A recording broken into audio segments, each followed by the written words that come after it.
नाही. मग वेदांना कळलं नाही, मग किमान देवांना तरी कळलं असेल. मग तुला जे देव देव म्हणतात त्या देवांना तरी तू कळला असशील. त्यावेळेला भगवंताचं असं वर्णन आहे. आणि उदरीची या गर्भुजैसा नोळखिजे आपुलिया मातेची वयसा मी अवघिया देवा तैसा. नोळखिजे गर्भाला उदरातल्या आपल्या आईचं वर्णन करायला सांगितलं तर करता येईल का? कशी दिसते बाबा तुझी आई विचारलं तर सांगता येईल का? तो म्हणाला कसं दिसेल, मी तिच्या आत आहे. बाहेर आल्यानंतर ज्या वेळेला अभेद सिद्ध होईल त्यावेळेला बघता येईल. पण त्यांच्यात आणि माझ्यामध्ये अभेद असल्यामुळे मी देवांनाही कळत नाही. आणि हे सगळे देव माझ्याच तर पोटातनं जन्माला आले. बरं त्यातली त्यात काय काय अजूनही रोमरंध्रातच आहेत. त्याच्यामुळं देवांनाही मी कळत नाही. मग देवा तू वेदांना कळत नाहीस, तू देवांना कळत नाहीस, वेद नाही देव नाही, मग किमान महर्षींना तरी कळत असशील. त्यावेळेला भगवंत म्हणतात आणि जळचरा उदधीचे भान मशका नोलांडावे गगन तैसे महर्षींचे ज्ञान नोळखीजे माते. भगवंत म्हणतात जळचराला म्हणजे माशाला समुद्र कसा आहे केवढा मोठा आहे हे माहिती नसतं, किंवा चिलटाला गगन ओलांडायला सांगितलं तर त्याला गगन म्हणजे काय हेच माहिती नसतं. तसं महर्षींचं ज्ञान देवल व्यास वसिष्ठ विश्वामित्र यांचं ज्ञान सुद्धा तोकडं आहे. मी कसं आहे हे त्यांना सुद्धा कळलं नाही. अरे मग तू कळतो कुणाला? भगवंत सांगतात जे माझ्यावरती प्रेम करतात मी त्यांना कळतो म्हणून त्याच्यावर प्रेम करा. विठ्ठल विठ्ठल. काही जण म्हणतील पण आम्ही किरकोळ केलेलं प्रेम ते कसं त्याला रुसणार आहे? काय माहितीये का, तुम्ही कोणतीही क्रिया करा पण ती क्रिया करत असताना त्या क्रियेच्या पाठीमागचा हेतू काय आहे हा भगवंत पहिल्यांदा बघतो. कारण तुमचा हेतू शुद्ध जर असेल ना तर तुम्ही त्याच्या बाजूने एकच पाऊल टाकायचं आहे, तो 99 पावलं टाकून तुमच्याकडे येणार आहे. पण तुम्ही एक पाऊल तरी टाका, सुरुवात तर करा. Let's start now. आता किमान सुरुवात तरी करूयात, पाऊल तरी त्याच्या दिशेने टाकूयात. आणि जर सदहेतू असेल तर त्याची दखल घेतल्या जाते. झोपू नका बरं का, बोलत चला माझ्याशी. कारण मला झोपणारे एक जण दिसले, आता परत झोपलेले दिसले की डायरेक्ट साडीचा रंगच सांगेन. आपली कृती आपण जी करतोय ती कृती जर सद्भावनेनं केलेली असेल तर त्याचा इम्पॅक्ट होतो. कसं ते सांगते भजन करा. विठ्ठल विठ्ठल. एका शहराच्या ठिकाणी आग लागली होती. ज्या घराला आग लागली होती त्या घराच्या कडेची सगळी माणसं आपल्याला झेपेल ते भांड घ्यायची, पाण्याने भरायची आणि त्या आगीत नेऊन टाकायची. बऱ्याच जणांनी बरेच प्रयत्न केले. कोण घागर आणतंय, कोण हंडा आणतंय, कोण कळशी आणतंय, कोण टिपच उचलून आणतंय. आणि तो सगळा प्रकार एका चिमणीनं बघितला. चिमणी म्हणली ऐसा सांडोनी सोहळा मी का पुढे निराळा. आणि आता हे विझवण्याचं एवढं सत्कार्य चालू आहे, मी कसं काय लांब बसावं. म्हणून त्या चिमणीनं उठणं केलं. ती उठली, एका पाण्यापाशी गेली आणि त्या पाण्याच्या स्रोतातनं तिनं त्या चोचीत पाणी उचललं आणि त्या आगीत नेऊन ओतायला लागली. चोचीत पाणी घ्यायचं आगीत नेऊन ओतायचं, चोचीत पाणी घ्यायचं आगीत नेऊन ओतायचं. तिथे कावळा बसलेला होता. कावळ्यानं त्या चिमणीची धडपड बघितली आणि हसायला लागला. आणि त्या चिमणीला म्हणतो ए चिमणे अगं काय करतीस, तुझी चोच केवढूशी, तुझा जीव केवढूसा, एवढूशा चोचीतल्या पाण्यानं एवढी मोठी आग विझणार आहे का? आणि हे ठरलेलं समीकरण आहे बरं का. चांगलं काम तुम्ही करायला लागले ना की कावळे आडवे येतातच. पक्षात कावळे आणि माणसात दोन कावळे, आडकाठी करणारच. मग त्या चिमणीला त्या कावळ्याने विचारलं कशाला पळतेस, बस निवांत माझ्याकडेला. ती चिमणी माघारी फिरली, त्या कावळ्याकडे आली आणि त्या कावळ्याला म्हणते कशी, काऊ दादा मला माहिती आहे माझा जीव बारीक आहे. काऊ दादा मला हे पण माहिती आहे की माझ्या चोचीतल्या पाण्यानं ती आग विझणार नाही. पण दादा ज्या वेळेला या आगीचा इतिहास लिहिला जाईल ना त्यावेळेला तो इतिहासकार या चिमणीबद्दल हे वाक्य नक्की लिहिल की मैं आग लगाने वाली नहीं मैं आग बुझाने वाली हूँ. आणि एवढं एक वाक्य जरी माझ्या कार्याबद्दल लिहिलं गेलं ना तरी माझ्या कार्याची सार्थकता आहे. तसं तुम्ही किती मोठं काम करताय हे महत्त्वाचं नाही, पण करत असलेलं काम सद्भावनेनं करताय का, सदहेतूनं करताय का. जर लोकांना कळतं तर मग देवाला कळणार नाही का? शुद्ध ज्याचा भाव झाला दुरी नाही देव त्याला, किंवा देवतया जवळी असे पाप नासे दरुशने. पण तुम्ही त्याचं झालं तर पाहिजे. त्याचं झालं पाहिजे म्हणजे काय केलं पाहिजे, तुम्ही त्याचं प्रीतीपूर्वक भजन केलं पाहिजे. भगवंत म्हणतात जे माझं प्रेमानं भजन करतात ना मी त्यांना माझ्यापर्यंत येण्याचा बुद्धियोग प्रदान करतो. 10व्या अध्यायात एक श्लोक असा आहे, तेषां सततयुक्तानां भजतां प्रीतिपूर्वकं दधामि बुद्धियोगं तं येन मामुपयांति ते. मी त्या लोकांना माझ्यापर्यंत येण्याची बुद्धी देतो पण त्यांनी माझ्यावरती प्रेम केलं पाहिजे. आणि ज्यांनी कृष्णावर प्रेम केलंय ना त्यांना कृष्णाकडे जाण्याची गरज पडलेली नाही, कृष्ण त्यांच्याकडे आलेले आहेत. पांडवांनी प्रेम केलं, पांडवांना निमंत्रण नाही पाठवावं लागलं कृष्णाला. अखंड भगवंत त्यांच्या बरोबर राहिले आणि स्वतःच्या इच्छेनं राहिले. पहाते पांडव अखंड वनवासी परी त्या देवासी आठवती. त्याच्यामुळे देव त्यांच्या बरोबर राहिला, आपल्या बरोबर राहायचा नाही का? आणि एक गोष्ट लक्षात ठेवा, अडचणीच्या काळामध्ये इष्ट मित्र स्वजन सखे नातेवाईक हे कामी येत नाहीत. मदतीतले ते नसतात, नात्यातले नात्यातले. त्याच्यामुळं त्यावेळेला सोडवणारे आपल्याला कोण आहेत? एकतर सज्जन माणसं, सद्गुरू, नाही तर भगवंत. भगवंता व्यतिरिक्त कोणी सोडवणार नाही. अडचणीत आणणारच आपली माणसं असतात. त्याच्यामुळं अशा अडचणीला फेस द्यायचा असेल ना, फेस करायचं असेल, संकटांना सामोरं जायचं असेल तर त्या कृष्णाशिवाय पर्याय नाही. आणि म्हणून त्याला बोलवलं पाहिजे. पांडवांना अडचण आली, त्यांनी कृष्णाला बोलवलं. बरं, ज्या ज्या वेळेला भक्ताची आठवण आणि प्रेम करणाऱ्याची आठवण कृष्णाला आली आहे त्यावेळेला ते स्वतःहून त्यांच्याकडे गेले. तसं एक उदाहरण सांगते. राधा एक आठवडाभर बरसाना सोडून गोकुळात काही गेली नाही. कृष्णाला काही इकडे कर्मे ना. राधा म्हटलं की बऱ्याच जणांच्या अशा भुवया होतात, हा राधा. हा तर मूर्खपणा आहे आपल्या लोकांचा. पहिल्यांदा आपण इतिहास वाचला पाहिजे. फक्त वयाच्या 8व्या वर्षापर्यंतच कृष्ण गोकुळात राहिले आणि 8व्या वर्षाच्या मुलाच्या डोळ्यांमध्ये काम ही भावना कधीच नसते. त्याच्या डोळ्यांमध्ये निरागसताच असते. आता हा वेगळा भाग आहे की 8 वर्षाच्या मुली नराधमांना कळत नाहीत, पण त्या मुलांना मात्र कामुकता नसते. आणि माझं आत्ताच्या मुलींना सांगणं आहे, एकतर स्कूलमध्ये हे शिकवायला लागले गुड टच काय, बॅड टच काय.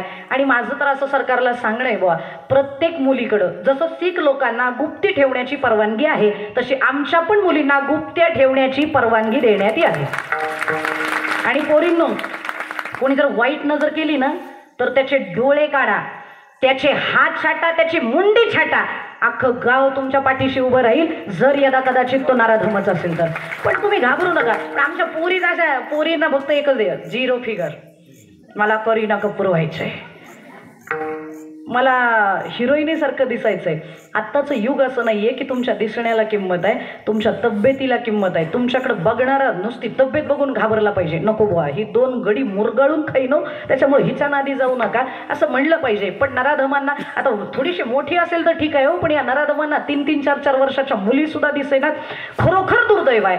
मला तर खरंच कधी कधी असं वाटतं की आत्ताचं सरकार म्हणजे आताच्या सरकारातले असो नाही तर विरोधातले असो, मी काही कुठल्या सरकारच्या बाजूने नाहीये, पण एकदा म्हणलं पाहिजे बुवा राजांना, राजे तुम्ही पुन्हा जन्माला या. कारण राजांचं शासन असं होतं, एखाद्या जर आया बहिणीकडे लेकीबाळीकडे वाईट नजर कोणी केली ना तर त्याची नजर काढली जायची, त्याचा चौरंग्या करून ठेवला जायचा. अरे करा ना असं. आणि माझं पुरुष वर्गाला सांगणं आहे, एखादे तरी छत्रपती आपल्यातनं निर्माण होऊ द्या. सरकार करीन, मग फास्ट ट्रॅकवर घेईन, मग शिक्षा होईल. अरे तो 90ला जाईस तोपर्यंत त्याला शिक्षा होत नाही, तोपर्यंत अशा कित्येक तरी मुली त्यानं पिरगाळलेल्या असतात. आपण किती दिवस हे सहन करणार? किती दिवस आपण फक्त त्याचा निषेध करणार? किती दिवस आपण मेणबत्त्या पेटवणार आहोत? किती दिवस आपण अजून आपल्या लेकीबाळींना ए बाई नीट कपडे घाल, ए बाई व्यवस्थित जा, व्यवस्थित आहे असं म्हणणार आहोत? अहो, ज्या स्कूल बसमध्ये तुम्ही पाठवता त्या स्कूल बसचा ड्रायव्हर तरी नीट आहे का? आत्ता काही घडलेली घटना आहे 2 दिवसापूर्वी, स्कूल बसच्या ड्रायव्हरनंच अतिप्रसंग केला. आमच्या मुली सुरक्षित कुठं आहेत? आईच्या गर्भापासून त्यांच्या मानेवरती टांगती तलवार आहे, ते मरेपर्यंत त्यांच्या डोक्यावरती ती टांगती तलवार आपण ठेवणार आहोत का? म्हणून छत्रपतींना आता एकदा विनंती करा, राजे अंधार होत चाललाय, आता दिवा पाहिजे. अंधार होत चाललाय, आता दिवा पाहिजे. या देशाला जिजाऊचा शिवाच पाहिजे, शिवाच पाहिजे. छत्रपती माघारी या. कल्याणच्या सुभेदाराची सून अजून आम्हाला आठवते. अजूनही तिला साडी चोळी देऊन खणानारळानं ओटी भरून राजांनी तिला पाठवलंय हे आम्हाला आठवत आहे. त्या मातीतली आम्ही माणसं आहोत, पण का आमच्या डोक्यातनं छत्रपती गेले हे दुर्दैव आहे. छत्रपती डोक्यात घुसतच नाहीत हे सगळ्यात मोठं दुर्दैव आहे आमचं. छत्रपती आम्हाला फक्त 3 दिवसाला आठवतात. 3 जयंत्या वेगवेगळ्या होतात तेव्हा. जयंती सुद्धा एक करत नाही तो, 3 जयंत्या वेगळ्या, एक शकानुसार, एक तिथीनुसार, एक तारखेनुसार, त्याच दिवशी छत्रपती. आणि दुर्दैव हे आहे, छत्रपतींची जयंती साजरी करणारे ते छत्रपतींसारखे नसतात, ते फुल पिऊन असतात. मग अशांकडनं काय छत्रपतींचं चरित्र आचरणात येणार आहे? म्हणून राजांनी पुन्हा जन्माला आलं पाहिजे. पण राजे जरी नाही आले तरी मुलींना सांगते, तुमच्यातल्या जिजाऊ जाग्या करा. तुमच्यामध्ये जिजाऊ जर जागी झाली ना तर तुमच्याच पोटी छत्रपती येतील. संस्काराचे मोती तुम्ही जर मुलांना दिले ना तर निश्चित स्वरूपामध्ये एक छत्रपती आले तरी सुद्धा आपली अडचण दूर होणार आहे. आपल्या मुलांना आपण योग्य संस्कार दिले तर कदाचित भविष्यामध्ये ही अडचणच येणार नाही. पण सध्या सगळा सोशल मीडिया असेल, ज्या काही जे काही दृक्श्राव्य साधनं आहेत ती सगळी अशी आहेत की आपल्यामधली कामुकता जागी करतात. त्याच्यामुळं आपल्याला याच्या विरोधात लढा कुठंतरी उभारावा लागणार आहे. कुठंतरी आपण बाबांनो हे थांबवा. किती दिवस हे बघावं लागणार आहे? किती दिवस आमच्यावरती अगदी डोळ्यांवरती सुद्धा आमच्या हा बलात्कार आहे की तुम्ही हेच बघितलं पाहिजे. आमच्या मालिका सुद्धा चांगल्या नाही तो. आमच्या मालिकांमध्ये तरी काय दाखवतात? एका बाईचं लग्न 3 जणांबरोबर. हे आपण बघतोय आणि अहो हे आपण बघावं का? आमच्या बायांना तुम्ही रस्त्यावर आणलं, इतक्या हलक्या दर्जाच्या आमच्या बाया तुम्हाला वाटल्या?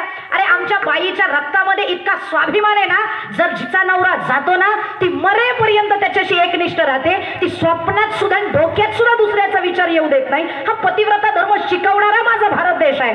आणि ज्या भारत देशामध्ये आपण राहतोय त्या भारतामध्ये एका बाईनं 3-3 लग्न केलेली आम्ही बघावी लागतात. हाही आपल्या डोळ्यांवरती बलात्कारच नाही का? हे कुठंतरी थांबवलं पाहिजे. त्याचा परिणाम मुलांच्या विचारांवरती होतोय. तो विचार त्यांच्या अंतःकरणात झिरपतोय आणि कृतीतनं फुलतोय. म्हणून चांगला विचार झिरपणं ही काळाची गरज आहे. पण आम्ही ओरडून तरी काय फायदा आहे? आम्ही तुम्हाला सांगू, आजही कीर्तनाला बघा ना, महिला वर्ग जास्त आहे, पण ज्या तरुण मुलांनी कीर्तन ऐकलं पाहिजे ती बोटावर मोजण्या इतकीच आहेत ना. हे म्हणतात थाईंचं कुठे कीर्तन आहे? कीर्तनाला कुठे बसत असतात का? मग कीर्तनाला नाही माहिती, तमाशाला बसत असतात का? अरे इथं आलं पाहिजे. आणि मी खूपदा सांगते, डिप्रेशनमध्ये गेलेल्या मुलांसाठी मोटिवेशनल स्पीकर म्हणून सगळ्यात बेस्ट पर्याय म्हणजे सप्ताह आहे. इथले कीर्तनकार फक्त काही धार्मिकच गोष्टी सांगतात असं नाही. इथं तुम्हाला मोटिवेट केलं जातं, तुम्हाला डिप्रेशनमधनं बाहेर काढलं जातं. म्हणून कीर्तन आहे का? विठाला विठाला. पण 8 वर्षाच्या मुलांमध्ये निरागसता असते, हे आपल्याला मान्यच केलं पाहिजे. कृष्ण 8 वर्षाचे असेपर्यंतच गोकुळात राहिले. मग राधेबद्दल वेगळा भाव डोक्यात त्यांच्या आला कसा असेल? आणि प्रेम होतं त्यांच्यात, पण त्या प्रेमाची व्याख्या नारद भक्तिसूत्रात नारदजींनी केलेली आहे. प्रेम कसं आहे? गुणारहितम कामनारहितम प्रतिक्षण वर्धमानम अविच्छिन्नम सूक्ष्मतर रूपम अनुभव रूपम प्रेमनये सांगता दाविता बोलिता अनुभव चित्ता चित्त जाणे. प्रेम कशाला म्हणतात माहिती? व्हॅलेंटाईन डेला एखादं रोज देणं, एखादा टेडी देणं, डेअरी मिल्कची फार मोठी कॅडबरी देणं, याला प्रेम म्हणत नाहीत. प्रेमामध्ये घेण्यापेक्षा देणं जास्त असतं. आणि जे देणं असतं ते फिजिकल नसतं, ते इमोशनल असतं. त्याच्यामुळं आपल्या भावनांची देवाणघेवाण झाली पाहिजे. आणि जर एखादा तुमच्यावरती प्रेम करतोय असा दावा करत असेल तर त्याला फक्त सांगा, आयुष्यभर प्रेम करत राहा, फक्त 10 फुटावरनं. आणि जर तो तरी तयार झाला तर ते प्रेम. कृष्ण आणि राधा, खरं तर आपल्या माध्यमांनी कृष्ण आणि राधेला त्यांची विटंबना केली. भागवतात असं एकही वर्णन नाही की जिथं राधेच्या गळ्यात कृष्णानं हात घातलेला आहे. राधेनं कडेवर उचलून घेतलाय हे आपण बघितलेलं आहे, पण असा गळ्यात हात घातला नाही. आता मला सांगा, तो 8 वर्षाचा, ती त्याच्यापेक्षा मोठी, तिचं लग्न झालेलं आहे, तिचा नवरा म्हातारा आहे अनया.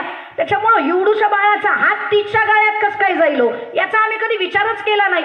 आम्ही कधी तर्कशास्त्र वापरतच नाही, आम्ही आमच्या बुद्ध्या वापरतच नाही. ते म्हणतात म्हणजे तसंच असलं पाहिजे, मग हेच खरं आहे. मग त्या मानानं, त्या अनुमानानं, त्यांच्या अनुभवानं आम्ही पुढे जातो. पण आपण कधी ग्रंथ वाचत नाही. कृष्ण 8 वर्षाचा बालक आहे आणि निष्काम प्रेम करणारी. बाकीच्या गवळणी प्रेम करायच्या, पण त्यांना कुणाला वेणू आवडायचा, कुणाला त्याची बासरी आवडायची, कुणाला त्याचं नाचणं आवडायचं, कुणाला त्याचं गाणं आवडायचं. पण राधा अशी एकमेव होती, याच्यातलं तिला काहीच आवडत नव्हतं. तिला फक्त कृष्णच आवडायचा.